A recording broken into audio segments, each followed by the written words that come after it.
ओम सभी को सादर नमस्ते जी। स्वागत है आप सभी का हमारे वैदिक धर्म चैनल पर। और हम पढ़ रहे शुद्ध वाल्मीकि रामायण, जिसके अंदर युद्ध कांड चल रहा है। युद्ध कांड का आज हम 60वां सर्ग पढ़ेंगे, जिसके अंदर हम पढ़ेंगे रावण के अंत्येष्टि संस्कार के विषय में और विभीषण और रावण की पत्नियों के विलाप के विषय में। किस प्रकार से श्री राम के द्वारा रावण का अंत्येष्टि संस्कार किया जाता है, वैदिक रीति से कराया जाता है। और जो विभीषण है वो अपने भाई को मरा हुआ देखकर किस प्रकार से विलाप करता है, और उसके जो गुण हैं, अवगुण है रावण के अंदर, उनके किस प्रकार से व्याख्या भी वो करता है विभीषण युद्ध भूमि के अंदर। रावण की पत्नियों को जब पता लगता है कि रावण मारा गया है युद्ध भूमि में, किस प्रकार से वो विलाप करती हैं, और मंदोदरी के द्वारा किस प्रकार से अपना एक स्त्री का जो एक भावना होती है उसका किस प्रकार से वो अपने पति के प्रति किस प्रकार का उसका भाव होता है, वो भी यहाँ पर देखने को मिलेगा।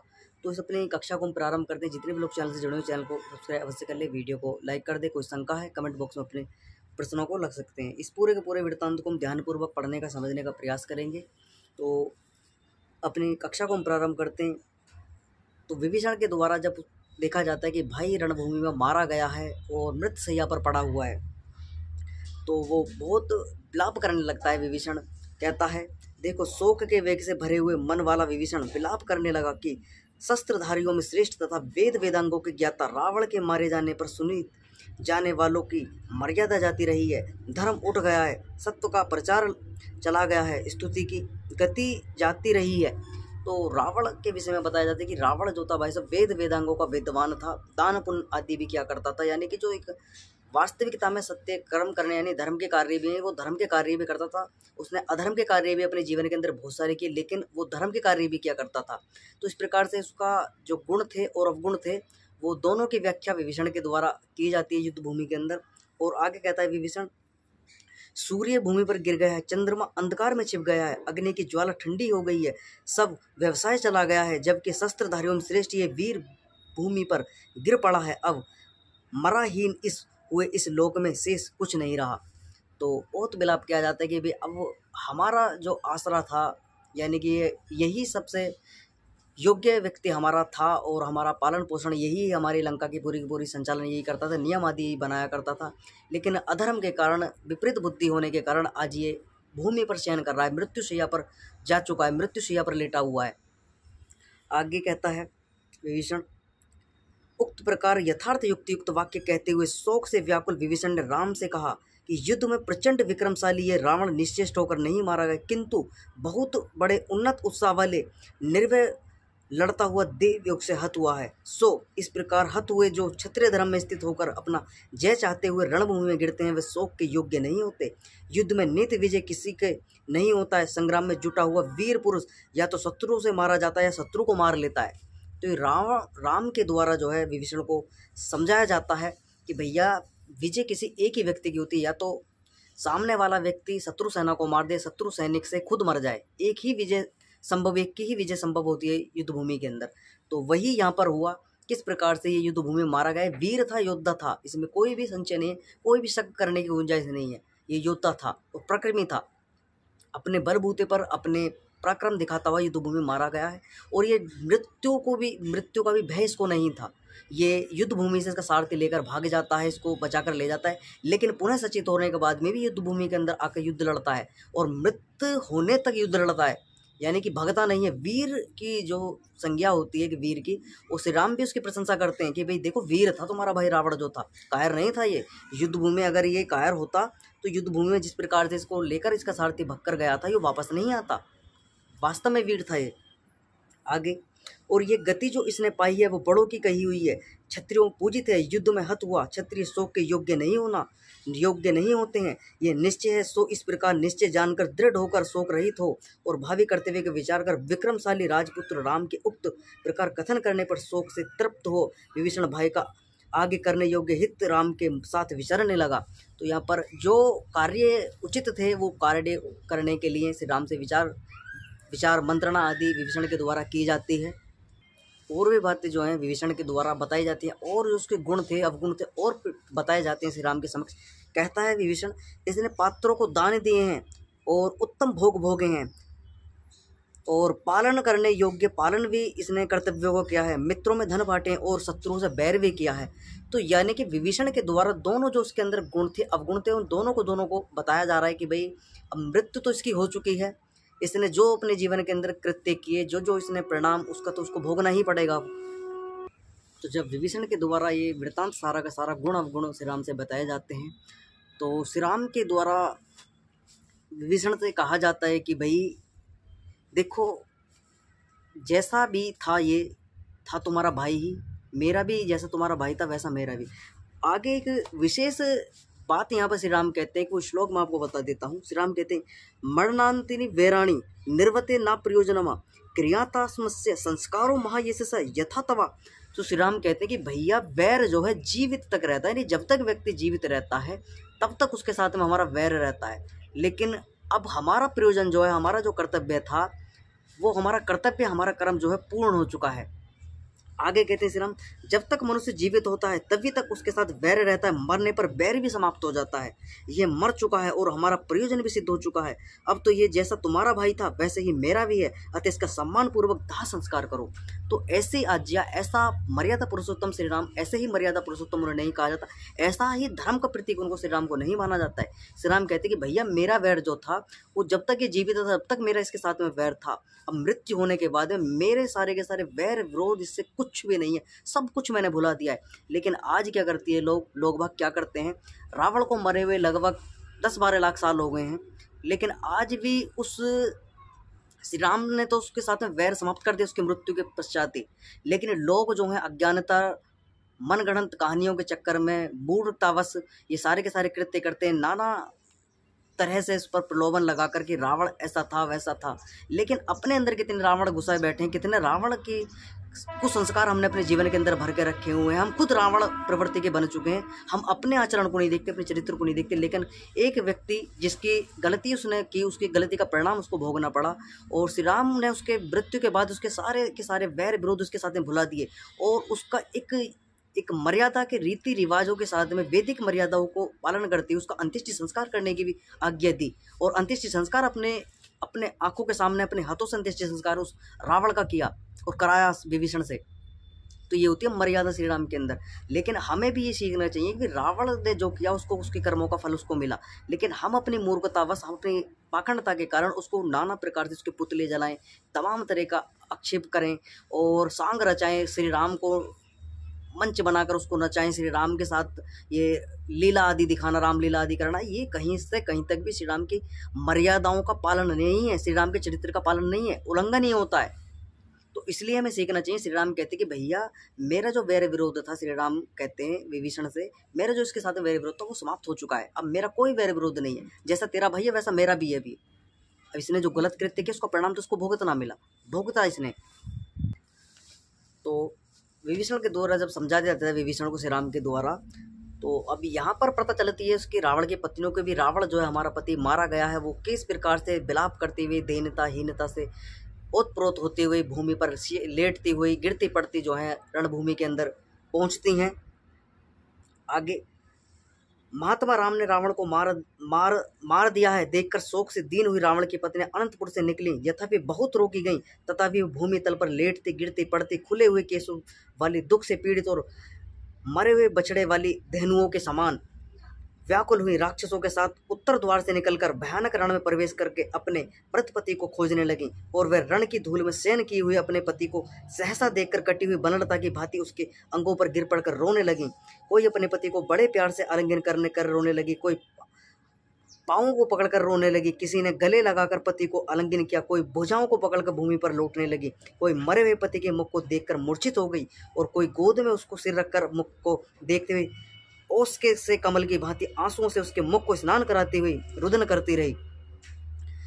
अचिंत्य कर्मों वाले राम ने रावण को हत हुआ देखकर मंदोदरी वह विलाप करने लगे कि हे कुबेर के छोटे भाई महाबाहु, क्रुद्ध होने पर तुम्हारे सम्मुख खड़े होने का सामर्थ्य इंद्र में भी नहीं था। तो ये मंदोदरी कहती कि तुम तो इतने पराक्रमी थे, इतने बलशाली थे, तुम इतने पराक्रमी थे कि तुम्हारे सामने जो देवताओं का राजा इंद्र भी था वो भी तुम्हारे समक्ष खड़ा योग्य नहीं था। आगे और कहते थे कि वो भयभीत होकर जो है युद्ध भूमि को छोड़कर भाग जाता था। सो हे राजन, आप मनुष्य मात्र राम से युद्ध में जीते हुए लज्जा के योग्य हैं। राक्षसवर, यह क्या हुआ? तो विलाप भी करती है, आश्चर्य भी करती है कि किस प्रकार से आपसे जो है ऋषि, विद्वान, देवता, गंधर्व, राक्षस आदि सब कुछ डरकर जो आपसे भाग जाते, 10 दिशाओं को भाग जाते थे। कोई भी आपके समक्ष, आपके बल और पराक्रम के सामने कोई भी रुकने को तैयार नहीं था, इतने सामर्थ्यशाली थे। लेकिन आज तुम एक साधारण मनुष्य से किस प्रकार से हत होकर जो है भूमि पर शयन कर रहे हो, ये मुझे आश्चर्य हो रहा है। सेना तथा संपूर्ण शक्तियों से युक्त होने पर आपको जय करना मेरे विचार में राम का कार्य नहीं हो सकता है। तो मंदोदरी कहते हैं कि भाई देखो, ये जो तुम्हारे साथ में हुआ है, मृत्यु तो पड़ा हुआ है रावण, कि भाई जिस प्रकार से तुमने सीता को परेशान किया, उसके साथ में दुराचार, व्यभिचार आदि करने की अपनी तुमने मानसिकता जो तुम्हारे अंदर भरी हुई थी, वही तुम्हारी मृत्यु का कारण बनी है। और सीता तो अपने पति के साथ में सुख भोगेगी, और मैं मंदोदरी अपने पति को मृत्यु शैया पर पड़े हुए दुख सागर में डूब चुकी हूँ। तो आज जो तुम्हें परिणाम मिला है वो तुम्हारे गलत कृत्यों का, तुम्हारे गलत मानसिकता के कारण है, तुम मृत्यु शैया पर पड़े हुए हो। तो अपने आप को लज्जित भी महसूस करती है मंदोदरी, और उसके किस प्रकार से कायरता भी उसकी बताती है कि भाई तुम अपनी मृत्यु को स्वयं खींच कर लाए हो, और जो तुम सीता को तुमने इतना परेशान किया, इतना उसको भयभीत कर अपनी लंका के अंदर रखा, वही उसी के श्राप का परिणाम है। तो इस प्रकार से जो है मंदोदरी वहाँ पर विलाप करती हुई अपने रावण के पास में बैठी हुई विलाप करती है। आगे कहती है, हे कैलाश, मंद्र, मेरु, चेरस्त, वन और देवताओं के सब बगीचों में जो अतुल शोभा से युक्त हुई, विचित्र माला तथा वस्त्र धारण किए हुए विविध देशों को देखती हुई सुंदर विमान पर तुम्हारे साथ भ्रमण करती थी। हे वीर, वही मैं तुम्हारे वध से। मंदोदरी कहती कि भाई मैं नाना देशों की यात्रा करती थी, वन उपवनों में तुम्हारे साथ विमान में बैठकर घूमा करती थी, लेकिन आज मेरी दुर्दशा ऐसी हो चुकी कि मैं अनाथ दयनीय स्थिति में हूँ, बिल्कुल मेरा कोई भी नहीं है, इस प्रकार से मेरी स्थिति हो चुकी है। आगे कहती है, ये जो मुझे बड़ा गर्व था कि मेरा पति दानवों का राजा है, भ्राता राक्षसों का स्वामी है, पुत्र इंद्र को जीतने वाला है, मेरी अटल मति थी कि मेरे नाथ हष्ट अहंकारी शत्रुओं के मारने वाले, बड़े उग्र वाला, बल पुरुष वाले हैं, किसी से भयभीत न होने वाले हैं। सो हे राक्षस श्रेष्ठ, ऐसा प्रभावशाली आप लोगों को ये कैसे अचानक भय प्राप्त हुआ है? तो मंदोदरी कहती कि मैं राक्षस की पुत्री थी, मैं तो, मेरा पिता भी इतना बलशाली था, पराक्रमी था, मेरा पति पराक्रमी था, और मेरा पुत्र इंद्र तक को जीतने वाला है। तो अपने गर्व महसूस करती थी, मैं सबसे सुरक्षित स्त्री हूँ, इस दुनिया की सबसे सुरक्षित स्त्री अपने आप को महसूस करती थी मंदोदरी। लेकिन आज दीनता हीनता का रोना रोती है रावण की पत्नी भी, कि मैं इतनी असहाय, इतनी जो है असहाय हो चुकी हूँ, इतनी दीनता हीनता के अभाव में आ चुकी हूँ कि मेरा कोई भी नहीं है।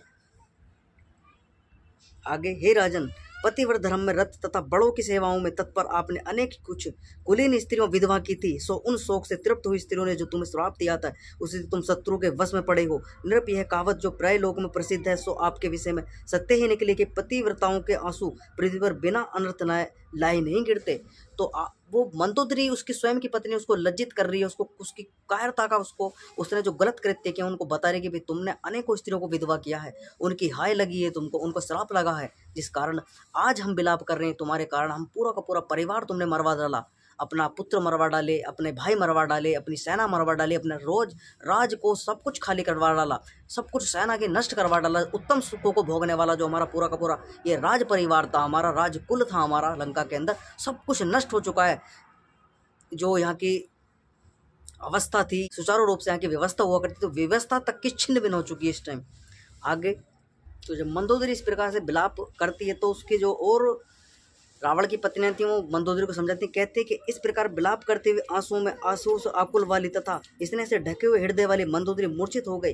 तब इस अवस्था से उठकर अति पीड़ित हुई उसकी सौतने रुदन करती हुई उसे अत्यंत रोती हुई को आश्वासन देने लगी कि हे देवी, तुम नहीं जानते कि पाप पुण्य के विभाग से लोगों की स्थिति और राजाओं की चंचल श्री स्थिर नहीं होती है। सो आप धैर्य धारण करो, जो होना सो तो सो हुआ। तो वो स्त्रियां भी, जो रावण की और पत्नी थी, वो भी समझाती हैं कि भैया, वो और जो पत्नी थी रावण की, वो कहती कि बहन जो हुआ सो ठीक है। तो जब मंदोदरी को काफ़ी देर हो जाती है विलाप करते हुए, श्री राम विभीषण से कहते कि भैया देखो, अब तुम इन स्त्रियों को समझा बुझाकर लंका में भेज दो और अपने भाई का अंत्येष्टि संस्कार की सारी तैयारी करो। तो श्री राम के द्वारा विभीषण को आदेश दिया जाता है अंत्येष्टि संस्कार करने के लिए। अब यहाँ पर क्या होता है, जब श्री राम अंत्येष्टि संस्कार करने की बातें कहते हैं, तो विभीषण कहता है, श्री राम के ऐसे वचनों को धर्मात्मा विभीषण ने कहा, श्री राम के हृदयगत विचारों को जानने के लिए कुछ देर सोच विचार कर निर्ममता पूर्वक धर्मयुक्त ये वचन कहे, महाराज आपने धर्म व्रत का परित्याग करने वाले क्रूर अत्याचारी मिथ्यावादी और परस्त्रीगामी इस रावण का अंत्येष्टि संस्कार करना मुझे उचित नहीं है। तो रावण का अंत्येष्टि संस्कार करने से जो है विभीषण मना करता है कि भैया ऐसा जो परस्त्रीगामी हो और दुराचारी हो, व्यभिचारी प्रवृत्ति रखता हो अपने अंदर, ऐसे व्यक्ति का मैं अंत्येष्टि संस्कार करने योग्य नहीं हूँ। और कहता है आगे विभीषण, रावण यदि भी मेरा बड़ा होने के कारण मेरा पूज्य है, परंतु वह इस योग्य नहीं कि मैं उसका अंत्येष्टि संस्कार करूं, क्योंकि ये भाई रूप में मेरा शत्रु था और सदैव सबकी बुराई करने में लगा रहता था। तो यहाँ पर विभीषण जो है उसके गुण तो श्री राम को बताई दिए गए थे। वो कहता है कि वास्तव में मेरा पूज्य है, मेरा बड़ा है, लेकिन जिस प्रकार से ये भाई रूप में मेरा शत्रु था और सदैव सभी की पूरे के पूरे संसार की बुराई करने में लगा रहता था, किसी के धन, किसी के पतियों के स्त्रियों को जो है विधवा कर देना, महर्षियों को मार डालना, देवताओं पर अत्याचार करना, तो जो भी गलत कृत्य होते थे इसके करना चाहता था वो सब कृत्य करता था। तो ऐसे भाई का अंतिम संस्कार करना मैं उचित नहीं समझता अपने आप को। आगे कहता है विभीषण, हे राम, इसका अंतिम संस्कार करने पर संसार के लोग पहले मुझे निष्ठुर और हृदयहीन कहेंगे, परंतु इस रावण के बड़े बड़े दुर्गुणों को सुन वे भी लोग मेरे इस कार्य की प्रशंसा करेंगे। सब यही कहेंगे ऐसे दुष्ट का अंतिम संस्कार नहीं करना ही अच्छा था। धर्मात्माओं में श्रेष्ठ वाक्य विरसत श्री राम विभीषण के इन वचनों को सुनकर परम प्रसन्न हुए और वाक्य चतुर विभीषण से बोले, राक्षसवर, आपकी सहायता से मैंने रावण पर विजय प्राप्त की है, अतः अब मुझे भी आपके प्रिय कार्य करना है। आपको राज सिंहासन पर बैठाना, आपको राजा बनाना है। जो बात तुम्हारे लिए उचित है वह हितकर होगी, वह भी तुमसे अवश्य कहूँगा। तो श्री राम के द्वारा विभीषण को समझाते, यदि भी रावण पापी और मिथ्यावादी था, तथापि ये बलवान, तेजस्वी और सूरवीर था और युद्ध में कभी पराजित होने वाला नहीं था, अतः आपको इसका अंतिम संस्कार करना ही चाहिए। तो श्री राम के द्वारा विभीषण को समझाया जाता है कि भैया वास्तव में इसके अंदर लाखों बुराइयां थी, लेकिन है तो तुम्हारा भाई, और अभी इसकी बुराई का अंत हो चुका है, लेकिन अब हम जो उत्तरदायित्व तुम्हारा बनता है इसका अंतिम संस्कार करो। आगे, जब तक मनुष्य जीवित होता है तभी तक उसके साथ हमारा वैर रहता है, मरने पर वैर भी समाप्त हो जाता है। ये मर चुका है और हमारा प्रयोजन भी हो चुका है। अब तो ये जैसा तुम्हारा भाई था वैसे ही मेरा भी है, अतः तुम इसका सम्मान पूर्वक अंत्येष्टि संस्कार करो। ये धर्मज्ञ तुम्हारे हाथ से रावण का विधि पूर्वक दाह संस्कार होने से तुम यश के भागी बनोगे। श्री राम के इन वचनों को सुनकर विभीषण शीघ्रतापूर्वक उन्हें भाई की मर्यादाओं के अनुरूप उनके अंतिम संस्कार की तैयारी में लग गए। तो श्री राम की बात को मान लिया जाता है विभीषण के द्वारा, और अंतिम संस्कार की जो विधियां थी, अंतिम संस्कार की जो क्रियाएं होती हैं, उन कार्य करने के लिए विभीषण आतुर होता है और तैयारी करने में लग जाता है। जब श्री राम के द्वारा इस प्रकार से कहा जाता है तो विभीषण जो है लंकापुरी में प्रवेश करता है, राजभवन में जाता है, और रावण वो शीघ्र प्रवेश करने के बाद रावण के अग्निहोत्र को बाहर लाया। छड़ के उजल समिधाएं, अग्नि के याचक, यज्ञ करने वाले चंदन की लकड़ियां और दूसरी लकड़ियों सुगंधित तगर अन्य सुगंधित पदार्थ लेकर आया और माल्यवान के साथ दाह कर्म किया। तो जो उसके नाना थे, रावण के, विभीषण के, कुंभकर्ण आदि के, इन सब के जो नाना थे, तीनों चारों भाइयों के, माल्यवान वहाँ पर उपस्थित होते हैं और उसका दाह क्रिया जो कर्म होता है वो किया जाता है, यज्ञ आदि किया जाता है। और किस प्रकार से रावण के जो हैं तैयारी की जाती है अंतिम संस्कार करने के लिए। आगे, स्वर्ण के दिव्य शिबिका पालकी पर रेशमी वस्त्र युक्त राक्षसपति रावण को चढ़ाकर आंसू से पूर्ण मुख वाले ब्राह्मण उसको उठाकर ले गए। पालकी को उठाकर विभीषण आदि सब राक्षस संविधाएं आदि लेकर दक्षिण बुक गए। अर्धव्यूह से दीप्तिमान अग्नियों को कुंड सहित रावण के सब के आगे ले जाकर रखे थे और सब स्त्रियां रुदन करते हुए सब ओर से उसके पीछे पीछे चली। तो यहाँ पर एक चीज़ हमें विशेष देखने को मिलेगी, रावण की जो स्त्रियां थी, रावण की जो पत्नियां थी, वो भी सब यात्रा में सम्मिलित होती हैं और जो शमशान भूमि है वहाँ तक जाती हैं सब यात्रा में सम्मिलित होकर, और शमशान भूमि में चलती हैं। जब राजा दशरथ की मृत्यु हो जाती है तो वहाँ पर भी जो तीनों पत्नियाँ थीं राजा दशरथ की, केकई, सुमित्रा और कौशल्या, तीनों की तीनों पत्नियाँ भी जो हैं राजा दशरथ के अंतिम संस्कार में सम्मिलित होती हैं और शमशान भूमि में जाती हैं। जो लोग ये कहते हैं कि उस समय पर स्त्रियों को शमशान भूमि नहीं जाना चाहिए, तो प्राचीन काल के अंदर, वैदिक काल के अंदर ये रिवाज था कि स्त्रियाँ भी शमशान जाया करती थी। तो ये तो पौराणिक मान्यताओं के आधार पर लोगों ने नाना प्रकार से स्त्रियों को जाने से मना कर दिया कि भाई स्त्रियाँ जो है शमशान भूमि में ना जाएं। तो लेकिन प्राचीन काल में, वैदिक काल में नहीं था। वर्तमान में स्थिति कि शमशान भूमि में स्त्रियाँ नहीं जाती हैं। तो वास्तव में स्त्रियों को शमशान भूमि में से जाने की कोई मनाही नहीं है। यहाँ पर हमें उदाहरण देखने को मिलता है वाल्मीकि रामायण के अंदर से।